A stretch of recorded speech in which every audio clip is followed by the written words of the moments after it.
atas kesempatan yang indah malam ini. Dan tentu saya mewakili sahabat-sahabat dari para student di Andrews yang menamakan diri Niles Ministry, mengucapkan terima kasih kepada Jemaat Lifehouse Seven Day International Seven Day Adventist yang sudah memberikan kami kesempatan untuk melayani malam ini dan pada hari Sabat. Baik kepada seluruh anggota jemaat, officer jemaat, dan secara khusus kepada pendeta jemaat, pendeta Max Wauran. Dan perjalanan hidup ini, saudara-saudara, begitu cepat. Pada tahun 2004 saya masuk di Ungklab, dan tahun 2005 pendeta Wauran, Sir Wauran, dia kembali dari Ayas, Filipina, dan saya menawarkan diri kalau bisa saya jadi korektor.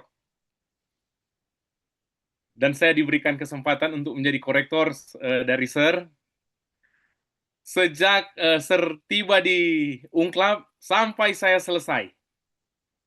Sampai selesai, jadi kurang lebih 3,5 tahun saya jadi korektornya Sir. Ada begitu banyak hal yang saya dapati, nasihat-nasihat, termasuk Sir selalu mengajarkan untuk sekolah, sekolah, sekolah. Dan itu mengiang di telinga. Dan kalaupun sekarang bisa berada di Andrews, salah satu yang memotivasi adalah saya punya dosen ini, Sir Wauran. Jadi terima kasih banyak, Sir.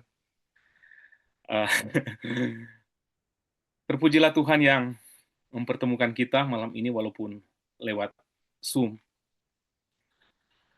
Saudara-saudara, saya dapati bahwa perjalanan hidup kita ini yang paling aman adalah bila kita selalu berjalan bersama dengan Tuhan. Berjalan bersama dengan Allah. Mari kita buka Alkitab kita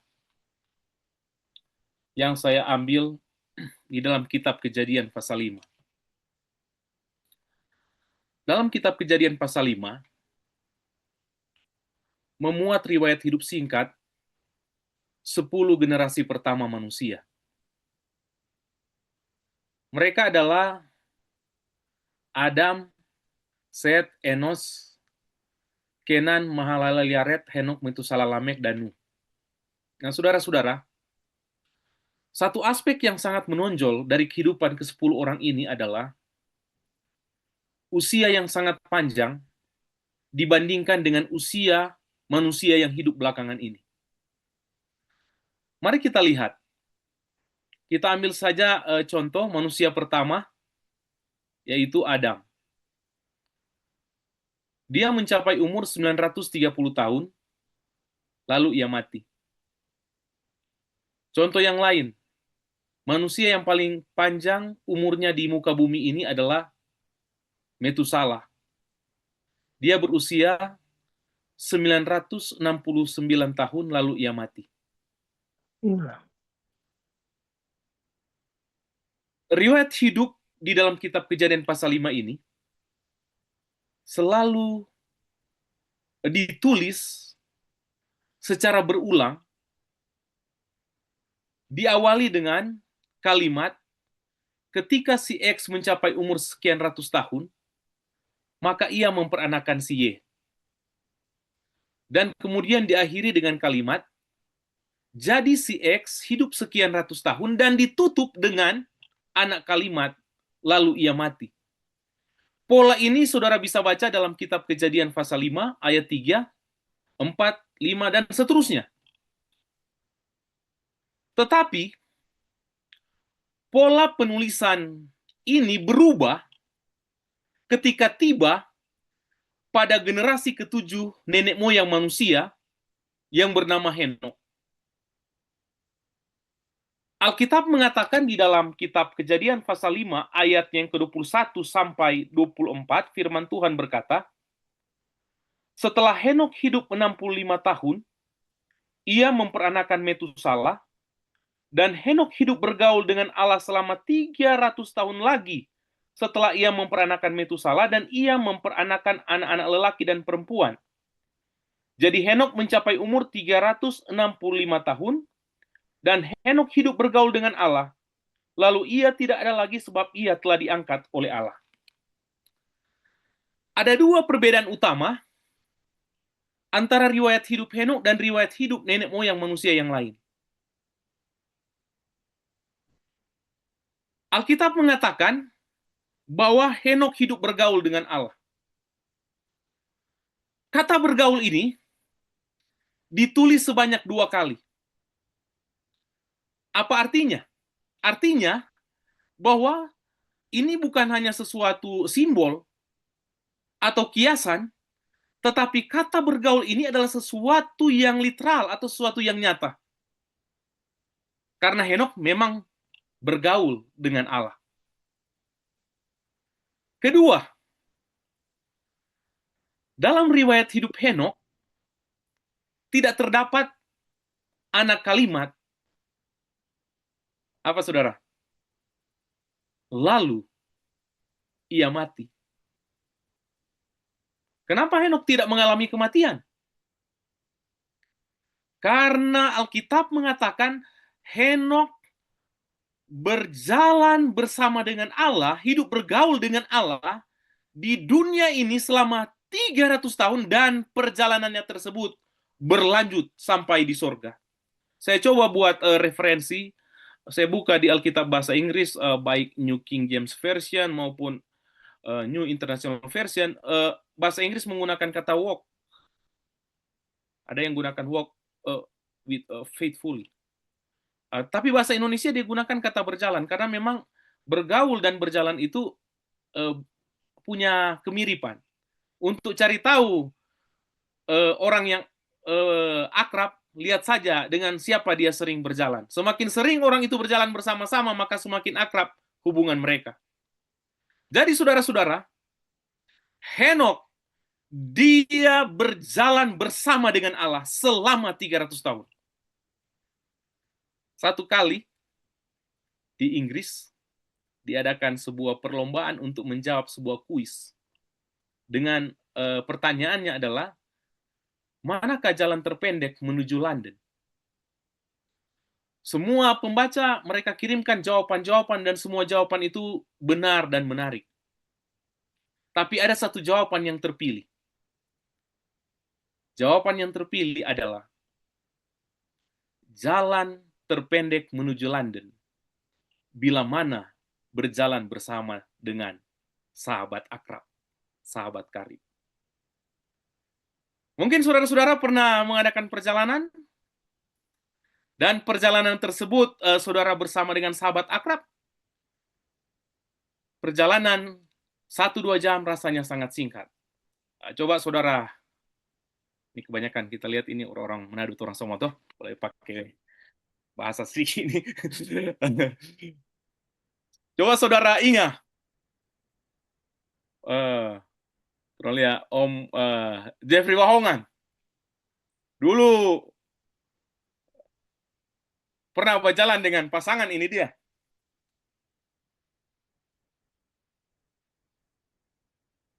Ini senyum-senyum ini toh. Coba saudara ingat, ini kita lihat ini. Coba ingat dulu-dulu. Waktu saudara menjemput pacar yang sekarang sudah jadi istri.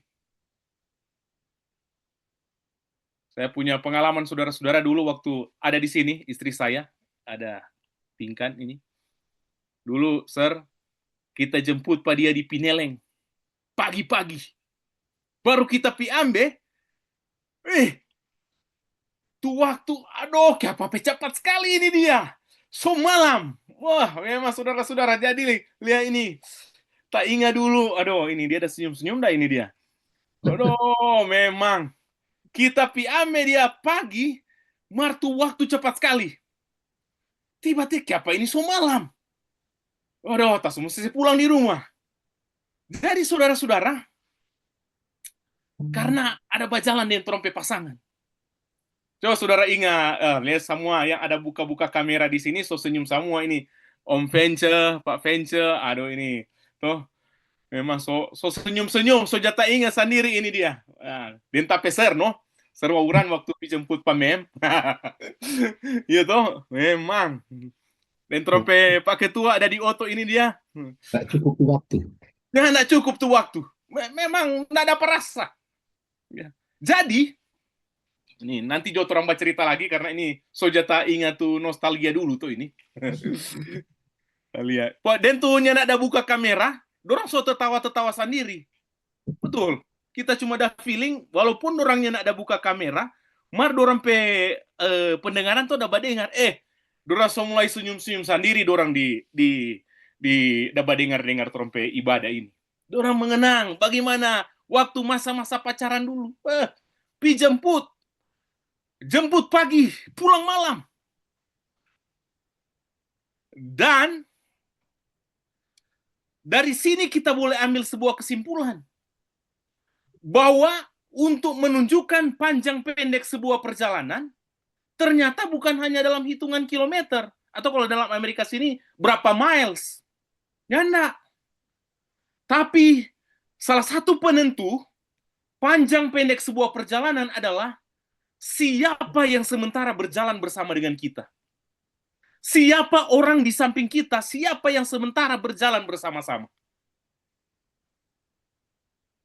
Dan hal yang sama terjadi dengan Henokh. Alkitab mengatakan bahwa Henokh berjalan bersama dengan Allah bukan hanya 3 jam. Henokh berjalan bersama dengan Allah bukan hanya 3 hari. Henokh berjalan bersama dengan Allah bukan hanya 3 tahun. Henokh berjalan bersama dengan Allah bukan hanya 30 tahun. Tetapi Alkitab dengan jelas menyatakan bahwa Henokh berjalan bersama dengan Allah selama 300 tahun. Sahabat terdekat bagi Henokh bukan manusia, tetapi sahabat terdekat bagi Henokh adalah Allah sendiri. Saudara-saudara, saya Om Tommy datang keluar sedikit DP apa mau bilang tadi kan kita lewat, nanti mau tanya ulang. Saudara-saudara,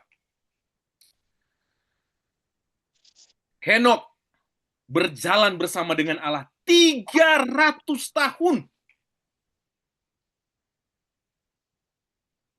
Dan Alkitab mengatakan, saya juga coba ambil dia punya referensi dari kitab para nabi dan bapa. Bagaimana ini Ellen White menanggapi ini Henokh ini.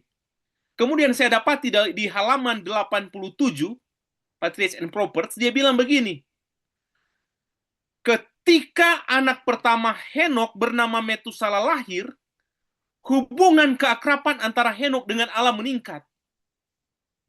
Henokh menyadari bahwa antara dirinya sebagai ayah dan Metusala anaknya itu adalah lambang antara hubungan antara Allah dan manusia, antara bapaknya yang ada di surga dan dia sebagai anak. Saudara-saudara, saya punya anak sekarang 2, namanya Eliora dan Elizabeth. Ada cari-cari anak ketiga, Mar belum dapat apa ini dia. Ya, tapi bolehlah 2, bolehlah. Iko Indonesia 2 anak cukup. Tapi kalau Tuhan kasih 1 lah kita senang lagi, no. Kita lihat ini Elizabeth ini dan Eliora waktu dorang bertumbuh, dorang nggak bisa hidup tanpa ada saya sebagai ayah maupun saya punya istri sebagai ibu. Kenapa? Karena mereka saya harus beli susu, kasih susu, kasih mandi. Mereka tidak berdaya tanpa ada orang tua. Jadi, ini anak 2 ini mereka bisa mati tanpa ada orang tua. Dan orang tua memelihara mereka sehingga mereka bisa hidup. Artinya, Henokh juga mendapati bahwa Metusala sebagai anaknya tidak bisa hidup tanpa ada dia. Dan dia gambarkan begitu juga dia sebagai anak Tuhan, dia akan tidak berdaya dan bisa hilang, bisa mati, kalau tidak bergantung sepenuhnya kepada Tuhan sebagai Bapaknya. Makanya di halaman 89, Ellen White sebutkan bahwa semakin sibuk, semakin berat tugas yang dihadapi oleh Henokh, maka semakin banyak waktu yang dia gunakan untuk berkomunikasi dengan Tuhan. Saya juga ada pikir dan renungkan ini, Sir. Ini luar biasa ini kutipan ini. Ini kalau orang kan hidupnya sekarang, aduh, orang renungan pagi jo di kendaraan orang karena ini mau kerja. Atau mau baca cepat-cepat orang cuma pendek-pendek, Tuhan tahu kok orang maksud. Tapi Henokh sebaliknya.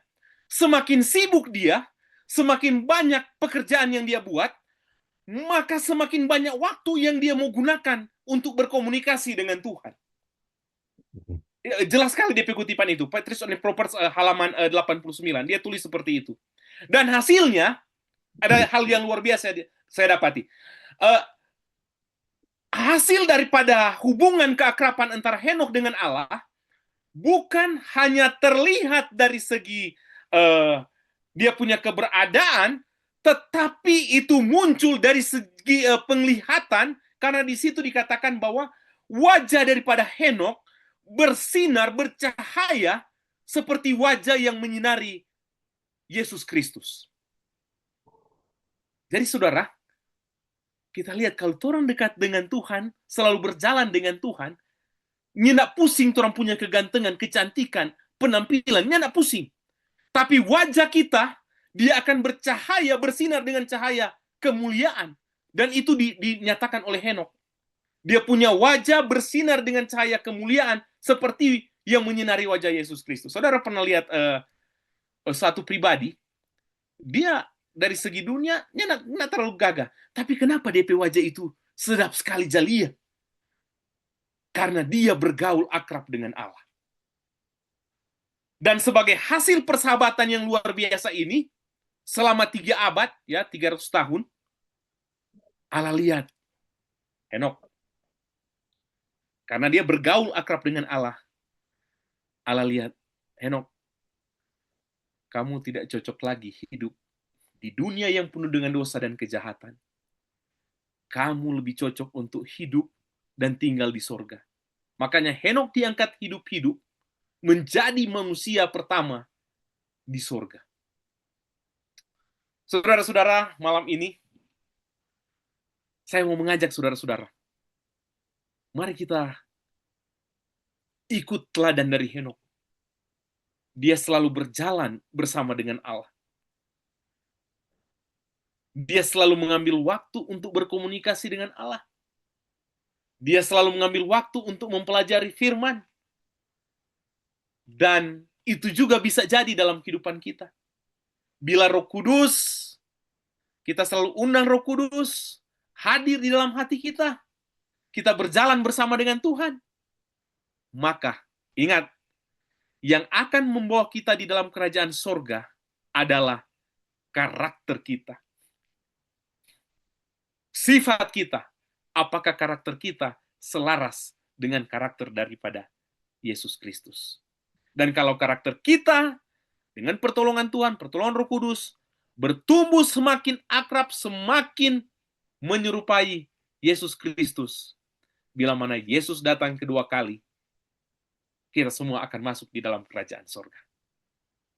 Dan kalaupun dia datang, ternyata kita masih hidup, kita juga akan diangkat hidup-hidup seperti Henokh, menjadi kelompok yang tidak pernah mengalami kematian. Tapi ya mau apapun orang, yang penting orang setia, Tuhan datang, orang semua diselamatkan. Tuhan memberkati kita semua, adalah doa dan harapan saya. Amin. Amin. Saudara Pendeta, silakan membawakan doa tutup. Baik, saudara-saudara, mari orang bawa orang punya pikiran pada Tuhan, orang berdoa. Mari kita berdoa. Ya Tuhan, Allah sesembahan kami yang ada di sorga, tolonglah kami untuk meniru teladan hidup dari Henokh. yang selalu berjalan bersama dengan Engkau. Kami berkomitmen ya Tuhan, tujuan hidup kami, kalau Engkau datang pada kali yang kedua, biarlah kami menjadi satu keluarga di dalam kerajaan sorga. Dan sementara menantikan peristiwa besar tersebut, kami harus tinggal dan hidup di dunia yang penuh dengan tantangan ini. Karenanya Bapa, hamba berdoa, kiranya Engkau akan selalu berjalan bersama dengan kami, dan Tuhan kiranya akan selalu memberikan kami perlindungan, penjagaan, memberkati segala usaha, mata pencarian pekerjaan dari kami semua. Secara khusus hamba berdoa untuk jemaat Lifehouse. Tuhan memberkati jemaat ini, mulai dari pendeta jemaat, ketua-ketua, officer jemaat, majelis, sampai kepada seluruh anggota jemaat. Diberkatilah dengan persatuan dan kesatuan, kebersamaan, dan biarlah semua umat-umat Tuhan di jemaat ini tetap setia sampai Tuhan Yesus datang kedua kali. Terima kasih banyak ya Tuhan. Ada juga doa-doa yang tadi sudah disampaikan di dalam doa syafaat. Kiranya Tuhan mendengarkan dan memberikan jawaban yang terbaik. Ya, Kami amin. bersyukur dan kami akhiri ibadah kami pada malam ini. Memohon berkat hanya di dalam nama Yesus Kristus Tuhan dan Juru Selamat kami. Amin. Amin.